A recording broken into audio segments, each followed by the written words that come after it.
Au début du 19e siècle, un second soleil s'est soudain mis à briller dans le ciel terrestre. L'événement a duré 1 an, puis le nouveau venu, à peine réveillé, est retourné à son sommeil.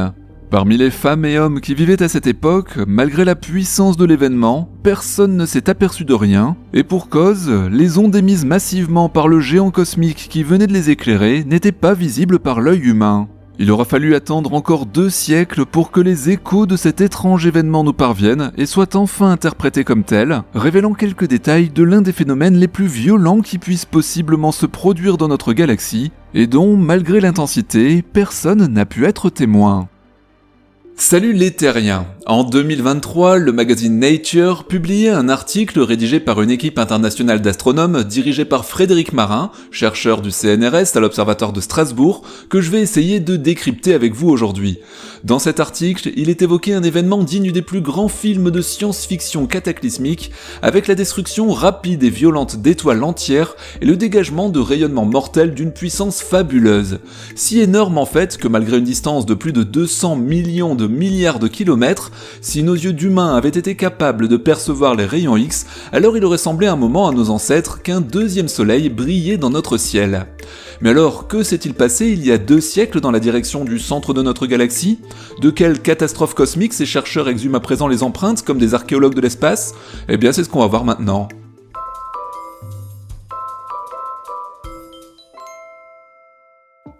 Faut-il vous présenter encore notre protagoniste du jour, Sagittarius A étoile? Comme c'est le cas au cœur de chaque grande galaxie, le centre de notre Voie lactée est l'antre d'une bête fantastique qui défie l'imagination. Massive comme 4 millions de soleils et pourtant parfaitement invisible, cette anomalie de l'espace-temps se range dans la catégorie des trous noirs supermassifs. Ouais, voilà, exactement du genre de celui qu'on peut voir dans le film Interstellar. Un bon gros glouton stellaire qui déforme sans arrière-pensée le temps et l'espace autour de lui. Bon, je ne vous refais pas l'inventaire de ce qui fait qu'une boule de matière ordinaire devient soudain un trou noir, on l'a largement abordé dans un précédent épisode que vous retrouverez juste au-dessus. Précisons seulement que ceux qui trônent au centre des galaxies sont définitivement les plus gros et les plus puissants de tous par leur attraction gravitationnelle. Alors, comme j'en vois dans le fond qui sont sceptiques sur la simple existence des trous noirs, prenons un instant pour s'assurer de sa réalité. Parce que oui, au fait, comment sait-on qu'il est là ? Alors, vous vous souvenez de cette scène dans laquelle un jeune apprenti explique à Obi-Wan que pour retrouver sa planète effacée des archives, il lui faut étudier l'influence gravitationnelle qu'elle possède sur les étoiles qui l'entourent et se rendre là où les forces convergent ? Eh bien, c'est exactement ce que l'on fait pour étudier Sagittarius A étoile. Bon, outre le fait que cette région du ciel s'est d'abord distinguée par ses émissions d'ondes radio massives qui l'ont fait repérer en premier lieu par les radiotélescopes, une idée bien plus précise de ce à quoi on avait affaire a émergé à la fin des années 90 lorsque les moyens d'observation ont commencé à être suffisamment puissants, non seulement pour identifier individuellement les dizaines d'étoiles qui tournent au plus proche du centre de notre galaxie, mais aussi pour mesurer précisément leur vitesse et se faire une idée de leur mouvement dans l'espace. Car ces étoiles bougent, et elles bougent même très vite. Les plus proches du centre en font le tour en quelques dizaines d'années seulement, quand notre Soleil en met lui 200 millions d'années, oui. Donc ça va un peu plus vite. Les plus proches et rapides, connus à ce jour, baptisés S62 et S102, font le tour du centre galactique en respectivement 10 et 12 ans. Et comme Obi-Wan avec sa planète fantôme, il suffit d'étudier leurs mouvements pour se faire une idée de l'influence gravitationnelle de l'objet autour duquel elles tournent. La réponse est donc celle-ci, pour que ces étoiles tournent aussi vite, il faut que la masse au centre soit de 4 millions de fois celle de notre Soleil. Mais de quoi s'agit-il? Car au milieu de tout ça, justement, on ne voit rien. Pas de lumière, pas d'étoiles géantes, aucune source directe de rayonnement. Les ondes radio qui ont révélé sa position en premier lieu ne sont pas émises par l'astre central lui-même, mais par les nuages d'hydrogène tourbillonnants qui gravitent autour. Alors, à qui a-t-on affaire ? Eh bien, les lois de la relativité générale ne laissent pas tellement d'options. Pour qu'une masse aussi énorme tienne dans un volume aussi faible que celui délimité par les orbites de ces étoiles rapides, alors il ne peut s'agir que d'un corps assez dense pour piéger définitivement toute lumière, autrement dit, un trou noir. En passant, ça explique pourquoi on n'observe rien de particulier au centre des orbites de S62 et ses congénères. Un trou noir n'est par définition détectable que par ses effets sur son environnement. Donc si un trou noir même énorme devait se balader dans l'espace interstellaire, loin de toute matière à influencer, on n'aurait tout simplement aucun moyen de détecter sa présence. Enfin, presque aucun moyen en réalité, car en déformant l'espace autour d'eux, ils courberaient significativement la trajectoire des rayons lumineux selon un effet appelé l'antigravitationnel, qui pourrait éventuellement le trahir en déformant le paysage d'étoiles en arrière-plan. Mais à part ça, vu depuis la Terre, Sagittarius A étoile n'est qu'un espace en apparence vide au milieu d'étoiles et de nuages d'hydrogène qui valsent à toute allure comme attirés par un fantôme. Et quand je vous ai dit que de près il ressemble à celui d'Interstellar, ça va même un peu plus loin que sa simple nature de trou noir supermassif. Dans le film, on peut admirer ce superbe disque d'accrétion constitué de la matière déstructurée de nuages moléculaires ou d'étoiles qui ont fait l'erreur de passer trop près et que l'effet de marée a disloqué au point de les ramener à leur plus simple élément dans ce disque de matière en rotation, une sorte de format XXL des anneaux de Saturne. Et oui, en passant, il s'agit bien d'un disque plat. Sa forme étrangement repliée sur l'arrière est tout simplement une illusion d'optique due à la courbure des rayons lumineux. Mais vous aurez peut-être remarqué qu'il ne possède par contre pas de jet partant de ses pôles, comme on en voit souvent dans les animations. Et loin d'être une omission sans importance, c'est un détail vital à la fois pour les personnages de l'histoire et pour la compréhension de la vie des trous noirs supermassifs. Et aussi pour notre sujet du jour, un deuxième soleil dans le ciel, ne vous inquiétez pas, je n'ai pas oublié, on y arrive. Car ce fameux jet qu'on nous montre souvent dans les simulations de trous noirs n'apparaît que lorsque celui-ci est actif. Et que veut dire actif dans le cas d'un trou noir ? Eh bien qu'il est en train de faire ce qu'il sait faire de mieux, qu'il est en train de se goinfrer de matière. Bon, comment ces jets se forment, ce n'est pas entièrement clair, et c'est l'un des nombreux sujets d'étude de l'astrophysique moderne. On suppose qu'il s'agit d'un effet dynamique lorsque la matière tournant à très grande vitesse parvient au voisinage de la surface du trou noir, mais il est difficile de vous donner une explication simple à ce phénomène. Ce qui est certain par contre, c'est qu'il témoigne de la chute de matière sur un astre massif, et ceux produits par les trous noirs supermassifs actifs sont de loin les plus puissants. Les plus gros sont d'ailleurs visibles à l'échelle des galaxies entières, comme celui particulièrement impressionnant qui émane de Centaurus A. Enfin bref, si aucun jet n'est visible sur le trou noir Gargantua, c'est que malgré ce que pourrait faire croire son disque d'accrétion, il n'est à ce moment de l'histoire que dans une période plutôt endormie. Le disque se contente de tourner paisiblement sans s'effondrer sur lui, et malgré son aspect plutôt impressionnant au premier abord, il n'est pas actif lorsque les personnages y parviennent, il n'est pas en train d'absorber de la matière, ou alors assez peu. Soit dit en passant, c'est tant mieux pour nos héros, car lorsqu'un trou noir de cette taille s'active, toute la matière surchauffée en train de sombrer à grande vitesse vers son horizon des événements émet infiniment plus d'énergie que d'ordinaire, largement de quoi griller de loin n'importe quel voyageur intersidéral imprudent. Il aurait même de quoi être perçu depuis plusieurs dizaines de milliers d'années-lumière, par exemple pour Sagittarius A étoile, eh bien depuis la Terre. Ah vous voyez, on y arrive. Car oui, comme Gargantua dans le film, notre trou noir supermassif central à nous n'est pas au moment où je vous parle dans une phase active. Comme son cousin de fiction, il possède un superbe disque d'accrétion que l'on a d'ailleurs pu imager à l'aide d'un réseau de radiotélescopes. Et en passant, est-ce que cette image n'est pas absolument dingue ? Et oui, elle l'est, et à plusieurs points de vue, mais on y reviendra sûrement dans un autre épisode. Sagittarius A étoile donc n'est pas actif, tel qu'on l'observe aujourd'hui, il est dans une phase paisible de son histoire, en pleine sieste entre deux repas. Mais ça n'a pas toujours été le cas dans les siècles passés, et voilà ce que raconte donc notre fameux article. Pour cette étude, l'équipe rassemblée autour de Monsieur Marin a étudié l'aspect des nuages d'hydrogène qui entourent Sagittarius, et il y a beaucoup à en apprendre. Car lorsqu'une masse de matière conséquente, comme une étoile malchanceuse, fait l'erreur de finir sa course dans notre trou noir central et que sa matière se fait absorber, des quantités absolument phénoménales de rayons X sont émis. On parle d'une augmentation d'1 million de fois la dose habituelle, c'est un peu comme si une luciole des bois se mettait soudain à briller comme une étoile. Ces rayons X sont massivement émis dans toutes les directions, et certains se retrouvent aussitôt absorbés par les nuages d'hydrogène environnants.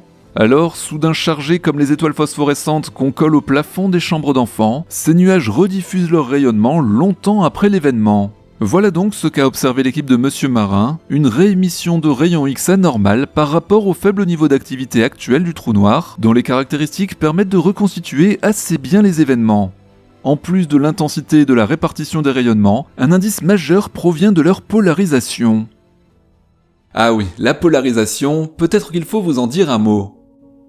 On va résumer ça très grossièrement, et désolé d'avance aux physiciens, lorsqu'une source lumineuse émet ses ondes, on peut les imaginer comme une série de vibrations du champ électromagnétique qui se propagent dans l'espace. Par défaut, ces ondes vibrent aléatoirement dans toutes les directions possibles, perpendiculairement à leur axe de propagation. Chaque photon émis peut avoir sa propre direction de vibration. Mais il est possible, avec un filtre adapté, de faire en sorte de ne laisser passer que les photons dont la vibration se fait dans une direction donnée. Tous les autres restent bloqués à la porte, et après ce filtre, la lumière qui poursuit sa route est alors dite polarisée, elle ne possède qu'un seul axe de vibration commun, son axe de polarisation.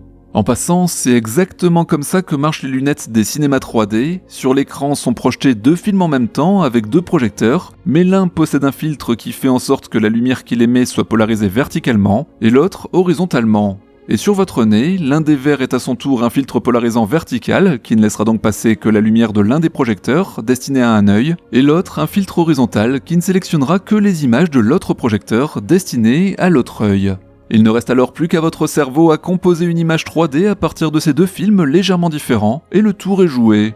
Donc pour en revenir à notre éruption de trous noirs, lorsque les nuages d'hydrogène encaissent leur surdose de rayons X, ils agissent eux-mêmes comme des filtres polarisants. Et une fois observés depuis la Terre, cette lumière polarisée fournit de précieuses informations. Car alors, la direction de polarisation relevée dans chaque partie du nuage fait office de boussole qui indique la provenance du flux d'origine. L'équipe d'astronomes a donc employé les services du télescope spatial XP pour Imaging X-Ray Polarimetry Explorer, un petit satellite d'à peine 300 kg mais aux données extrêmement précieuses puisqu'il s'agit justement d'analyser les polarisations de rayons X émis par toutes sortes d'objets stellaires. Et si vous n'en avez jamais entendu parler, ce n'est pas extrêmement étonnant, ce télescope a été lancé en décembre 2021, à peine 2 semaines avant James Webb, et il est donc passé totalement inaperçu aux yeux du grand public. J'en suis d'ailleurs un petit peu responsable puisqu'on n'a parlé que du James Webb à l'époque sur la chaîne. Et une fois les rayons X réémis par ces nuages d'hydrogène analysés, il s'avère que tous pointent dans une direction, l'espace apparemment vide au centre de tout ça, l'emplacement de Sagittarius à étoile. Le coupable est donc tout désigné. Quant à la puissance de l'événement, le rayonnement transmis aujourd'hui laisse entrevoir un pic d'activité comparable à ce qu'on peut observer aujourd'hui au centre des galaxies de Seyfert. Ces galaxies, qui rassemblent environ 5% de celles observables dans l'univers, se caractérisent par un noyau extrêmement actif, et je pense que cette simple image de NGC 1097 dans la constellation du Fourneau vous donnera une bonne idée de ce dont il est question ici. Des centres galactiques dont l'activité est tellement intense qu'ils sont tout simplement les plus grandes sources de rayonnement électromagnétique de l'univers. Ces galaxies actives sont nombreuses et leurs cœurs rayonnent comme des phares repérables à des distances fabuleuses, et voilà donc ce qui a dû se produire il y a environ 200 ans. Une flambée de rayonnement surpuissant juste à notre porte au centre de notre propre galaxie. Donc si nos ancêtres vivant au début du 19e siècle avaient été équipés d'yeux capables de percevoir les rayons X, c'est une source aussi puissante que notre Soleil, pourtant des millions de fois plus proche, qui aurait brillé dans la direction du centre de la galaxie, c'est-à-dire dans la constellation du Sagittaire, illuminant indifféremment les nuits et les jours suivant les saisons. Puis, au bout d'1 an environ, la lumière se serait éteinte, laissant probablement ses observateurs totalement perplexes quant à la nature de ce qui venait de se passer. Aucun doute ici que toutes sortes de théories auraient émergé, mais il est certain que, vu les connaissances de l'époque, aucun n'aurait eu la moindre chance d'approcher un tant soit peu de la vérité sur ce qui venait de se produire. Enfin, quand je dis « venait de se produire », de leur point de vue, car il y a une chose à rappeler, c'est que contrairement à ce que je vous raconte un peu par facilité depuis tout à l'heure, cette éruption fabuleuse qui a sans doute englouti une ou plusieurs étoiles dans une flambée d'énergie pure ne s'est pas du tout déroulée il y a 200 ans. L'astronomie est un monde déroutant dans lequel on voyage à la fois dans l'espace et le temps, et l'univers tel qu'on l'admire aujourd'hui au-dessus de nos têtes n'a en réalité aucune cohérence temporelle. 2 objets vus côte à côte peuvent se trouver à des distances très différentes, et donc, la lumière venant à nous à un rythme de tortue, on les voit tels qu'ils apparaissaient à des époques très différentes. Peut-être même l'un des deux avait-il déjà disparu quand l'autre naissait, c'est l'un des paradoxes du ciel nocturne. Sagittarius A étoile n'échappe pas à cette règle déstabilisante, le centre de notre galaxie est certes la porte à côté à l'échelle du cosmos, mais il reste tout de même éloigné de 26 670 années-lumière, c'est donc il y a environ 26 870 ans que les événements qu'on a évoqués aujourd'hui ont eu lieu, et que le voisinage de notre trou noir a brillé comme une chandelle. De même, quand on affirme qu'il se trouve dorénavant dans une phase paisible entre 2 repas, c'était en tout cas vrai il y a 26 670 ans, alors que nos ancêtres jouaient à décorer les grottes de jolis dessins de tigres des cavernes. Mais dans quel état est-ce qu'il se trouve maintenant au moment où vous regardez cette vidéo ? Eh bien, s'ils vivent encore sur Terre, nos lointains descendants le seront dans 26 670 ans, car aucun signal ne se propageant plus vite que la lumière, personne n'aura le moindre moyen de le savoir d'ici là. Qui sait, peut-être Sagittarius A étoile est-il en ce moment même en train de flamber à nouveau dans une orgie stellaire plus violente encore, qui illuminera bientôt la galaxie entière comme un nouvel astre du jour, ou peut-être dort-il paisiblement dans son cocon de disques d'accrétion pour des millions d'années. Il faut bien s'y faire, nous n'en saurons jamais rien.